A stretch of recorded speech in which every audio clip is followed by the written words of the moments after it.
Եթե խորհրդարանական ընտրությունները նշանակված լինեին հաջորդ կիրակի, իշխող քաղաքացիական պայմանագրի օգտին կքվեարկեր հայաստանցի ընտրողների 24%-ը, սա են վկայում ամերիկյան միջազգային հանրապետական ինստիտուտի (IRI) կողմից այսօր հրապարակված հարցման արդյունքները։ Փետրվարի 3-ից 13-ը Հայաստանի 1500 քաղաքացիների շրջանում անցկացված այս հարցման համաձայն 2025 թվականի ամռան համեմատ քաղպայմանագրի վարկանիշը աճել է շուրջ 7%-ով։ Նիկոլ Փաշինյանի գլխավորած ուժի ընտրազանգվածի հիմնական կորիզն ըստ հետազոտության տարեցներն ու մարզերի բնակիչներն են։ Այսպես 18-ից 35 տարեկանների շրջանում իշխող կուսակցության օգտին պատրաստվում է քվեարկել միայն 12, իսկ 36-ից 55 տարեկանների շրջանում 24%-ը, փոխարենը 56-ից բարձր տարիքային խմբում իշխող կուսակցության օգտին քվեարկելու պատրաստակամություն է հայտնել ընտրողների 34%-ը։ Երևանում քաղաքացիական պայմանագրի վարկանիշն ըստ RAI-ի հարցման 15% է, մյուս քաղաքների բնակչության շրջանում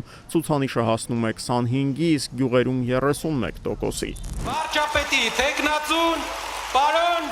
Կարապետյան, Սամվել Կարապետյան։ Ինչ վերաբերում է ընդդիմությանն, ապա երկրորդ տեղում է Տաշիր գրուպի սեփականատեր, այժմ տնային կալանքի տակ գտնվող միլիարդատեր Սամվել Կարապետյանի աջակիցներին միավորող Ուժեղ Հայաստան կուսակցությունը։ Եթե ընտրությունները կայանային գալիք կիրակի, ապա այս նորաստեղծ ուժի օգտին կքվեարկեր հայաստանցի ընտրողների 9%-ը։ Ի տարբերություն քաղպայմանագրի, Ուժեղ Հայաստանի քվեները հավասարաչափ են բաշխվում թե տարիքային տարբեր խմբերում եւ թե Հայաստանի տարբեր շրջաններում։ Երիտասարդների շրջանում Սամվել Կարապետյանի կուսակցության վարկանիշը 10%-ը, միջին տարիքի եւ տարեց քվեարկողների շրջանում 9%։ Երևանում կուսակցության օգտին պատրաստ է քվեարկել ընտրողների 10%, մարզային քաղաքներում եւ գյուղերում 9%-ը։ Միջազգային հանրապետական ինստիտուտի հարցման համաձայն երրորդ տեղի համար պայքարում են Ռոբերտ Քոչարյանի Հայաստան դաշինքն ու Գագիկ Ծառուկյանի Բարգավաճ Հայաստանը։ Այս ուժերի օգտին փետրվարի սկզբի դրությամբ պատրաստ էր քվեարկել հայաստանցի ընտրողների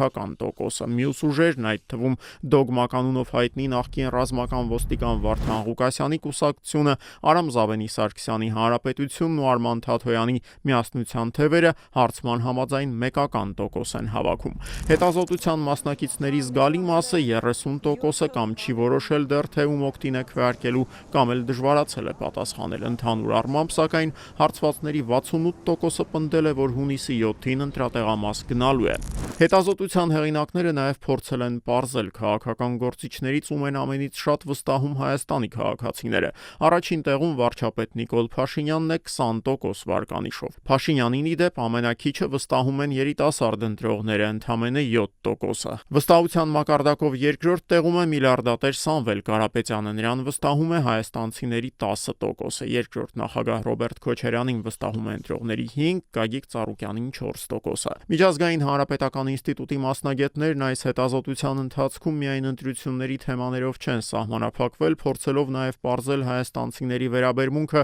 հայ առաքելական եկեղեցու հանդեպ։ Նախորդ 2025-ի հունիսին անցկացված հարցման համեմատ եկեղեցու վարկանիշը կրկին աճել է։ Հայ առաքելական եկեղեցու գործունեությունը դրական է գնահատել հարցվածների 61%-ը 2025 թվականի հունիսին արձանագրված 58%-ի համեմատ։ Եկեղեցու վարկանիշը բարձր է հատկապես երիտասարդների շրջանում 69%։ Միջազգային հանրապետական ինստիտուտի կողմից անցկացված հարցման հեղինակներն անդրադարձել են նաև վերջին ամիսների գլխավոր իրադարձություններից մեկին՝ TRIP նախագծի կամ այսպես կոչված Թրամփի ուղու իրագործմանը։ Հարցման արդյունքներից պարզ է դառնում, որ հայաստանցիների մեծամասնությունը TRIP-ի գործարկմանը կամ դեմ է, կամ էլ առնվազն լուրջ վերապահումներ ունի։ Հարցվածների 34%-ը կտրականապես դեմ է նախագծի կյանքի կոչմանը, ևս 13%-ը մասամբ է դեմ։ Նախագծին միանշանակորեն կողմ է հարցվածների 24, մասամբ 20%-ը։ TRIP-ի հանդեպ ԱՄՆ-ից դրական են տրամադրված տարեցները, ամենաբացասաբար է երիտասարդներն ու միջին տարիքի հարցվածները։